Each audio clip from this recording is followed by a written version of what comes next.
¿Y qué haría la gran diferencia si más mujeres están en el poder?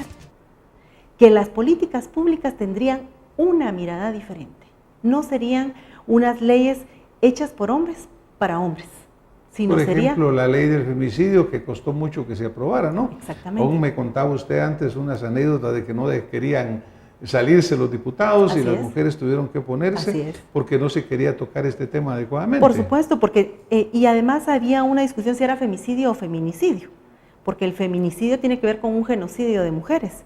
Entonces aquí pues se adoptó esta postura de femicidio, pero era un problema que lo estábamos dejando como en el ámbito privado, y eso dejó de estar en el ámbito privado y trascendió a lo público, y todavía sigue trascendiendo. Pero vemos que estas normativas que han sido dictadas últimamente, como la ley contra el femicidio, la ley contra la violencia sexual, han hecho que se visibilice más. No es, por supuesto que la violencia está exacerbada, pero también hay ya más acciones en contra de estos agresores. Entonces nosotros, y cuando nos preguntan por qué una ley, por qué a la fuerza, no es que sea la fuerza, es sencillamente que se cumplan nuestros derechos. Recuerde usted cuando nos obligaron a ponernos el cinturón de seguridad. Las muertes provocadas por accidentes automovilísticos era porque salían expulsados los tripulantes o los acompañantes de un vehículo.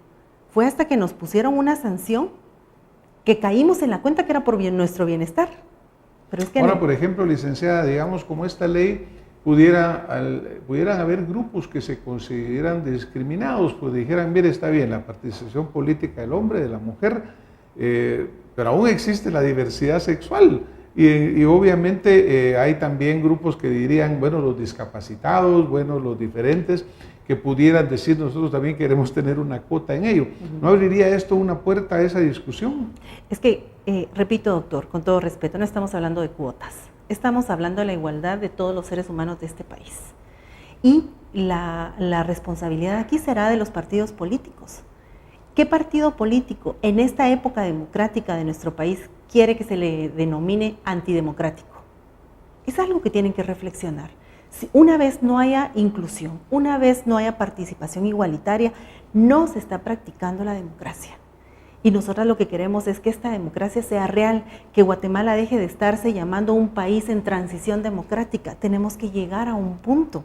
Por supuesto que somos evolutivos como seres humanos, pero eso tiene que ser evolución para mejorar, no una evolución que nos vaya llevando como un hamsterismo, ¿verdad?, al mismo punto o estemos dando vueltas en el mismo lugar.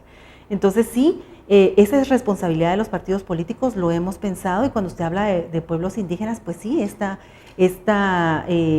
iniciativa fue trabajada con mujeres indígenas de todo el país y se respetó la redacción que ellas propusieron, y nuestra postura es exactamente como lo dicta, como yo le comentaba a usted. Hay algunos elementos que fueron quitados de esta iniciativa, por ejemplo, que esta ley alcanzara a los órganos permanentes de los partidos políticos, y fue una cuestión que sí le quitaron. Eso fue quitado por la evaluación en el Congreso, digamos, en la comisión. Exactamente.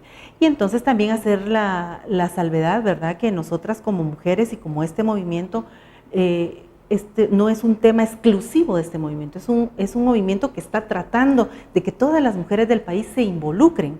Incluso estamos teniendo información a nivel nacional con todas las organizaciones, y este próximo martes vamos a tener una reunión entre organizaciones de mujeres para contarles cómo va todo el proceso, ¿verdad? Y hacer la salvedad que nosotras no estamos negociando nada con el Congreso de la República, ¿verdad? Nosotras presentamos nuestra propuesta y en esa vía vamos, que se respete. Ahora, por ejemplo, existe ley de... Bueno, aquí hablamos de ley de cuotas. Usted me habla de paridad, sí, que yo le visualizo su punto claro. Claro que al final, cuando decir paridad, se vuelve una cuota del 50% matemáticamente al final. Diferentes países, por ejemplo, Venezuela, Colombia, Argentina, que fue el primer país en el mundo que estableció una ley de cuotas en 1991, al final resulta siendo un porcentaje de participación de la mujer, ¿verdad? Ahora, verdaderamente, ¿cuánto cree usted? ¿Cree usted que sea posible llegar a esa paridad que se vuelve automáticamente 50-50 o no? ¿Cuáles serían las razones? Porque, por ejemplo, en Venezuela hablan de un 38% de participación al final de la mujer, en Argentina como un 40%. ¿Cuáles son las razones por las cuales no se podía llegar a esa paridad? es precisamente por los sistemas electorales que existen. En Guatemala, por ejemplo, estamos hablando de la paridad y la alternabilidad. Eso quiere decir que a una postulación de un hombre seguiría la de una mujer y así sucesivamente. Pero usted bien sabe que en estos listados normalmente quienes los encabezan son los hombres. ¿Y eso no sería ya discriminatorio per se?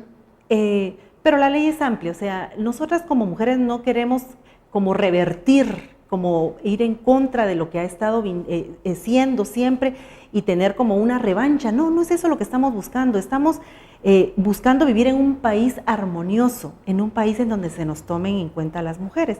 Y si hemos hecho el cálculo, hay un discurso que se está dando ahorita en el seno del Congreso y es lo que les está tocando a los diputados, creo yo, el hecho de decir que de los 160 diputados que van a ser electos, 80 ya no van a poder ocupar sus curules porque 80 mujeres van a llegar a ellas.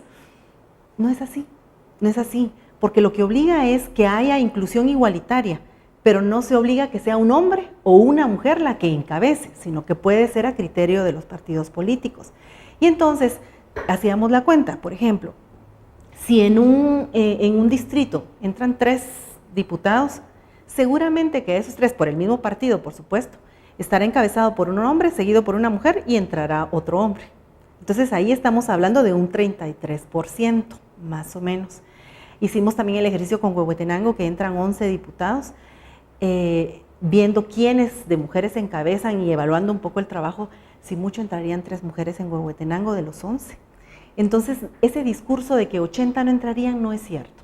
Que sí vamos a tener la oportunidad de entrar en igualdad de condiciones, pero eso no nos va a garantizar que lleguemos en paridad a ocupar puestos de elección popular ya sea en las alcaldías, o sea, en el Congreso de la República.